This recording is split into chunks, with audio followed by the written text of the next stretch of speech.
eagerly followed her every motion, lost no time in obeying this hint, and throwing back the lid, gazed with rapture on the documents which lay within. "Now ye see," said Peg, kneeling on the floor beside him, and staying his impatient hand, "what's of no use will burn. What we can get any money by will keep.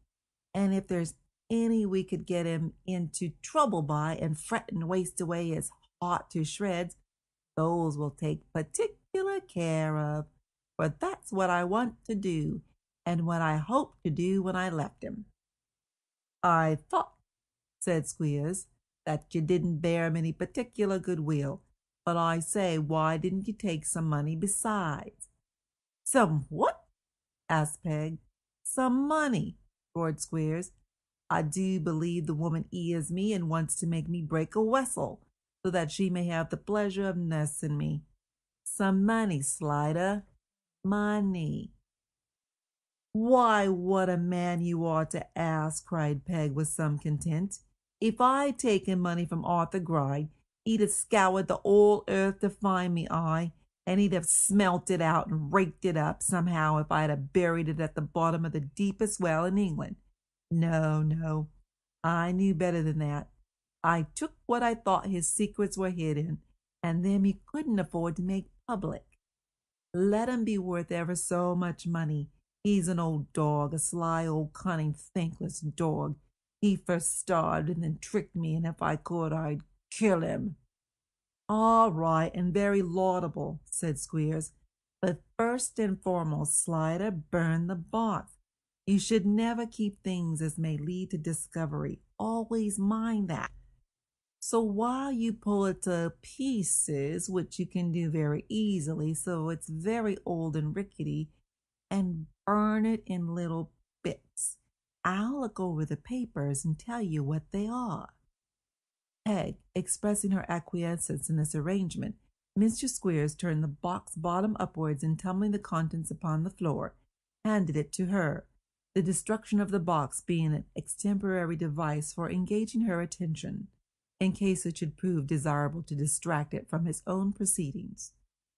"There," said Squeers, "you poke the pieces between the bars, and make up a good fire, and I'll read the while. Let me see. And taking the candle down beside him, Mr. Squeers, with great eagerness and a cunning grin overspreading his face, entered upon his task of examination. If the old woman had not been very deaf, she must have heard, when she last went to the door, the breathing of two persons close behind it, and if those two persons had been unacquainted with her infirmity, they must probably have chosen that moment either for presenting themselves or for taking flight.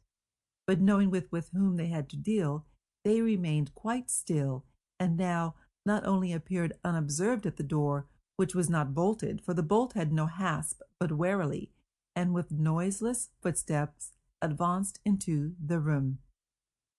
As they stole farther and farther in by slight and scarcely perceptible degrees, and with such caution that they scarcely seemed to breathe, the old hag and Squeers, little dreaming of such invasion, and utterly unconscious of there being any soul near themselves, were busily occupied with their task. The old woman, with her wrinkled face close to the bars of the stove, puffing at the dull embers which had not yet caught the wood. Squeers stooping down to the candle, which brought out his full ugliness of his face, as the light of the fire did that of his companion, both intently engaged in wearing faces of exultation, which it contrasted strongly with the anxious looks of those behind, who took advantage of the slightest sound to cover their advance, and almost before they moved an inch, and all was silent, stopped again. This, with the large bare room, damp walls, and flickering doubtful light, combined to form a scene which the most careless and indifferent spectator, could any have been present, could scarcely have failed to derive some interest from, and would not readily have forgotten. Of the stealthy comers, Frank Cheeryble was one, and Newman Noggs the other.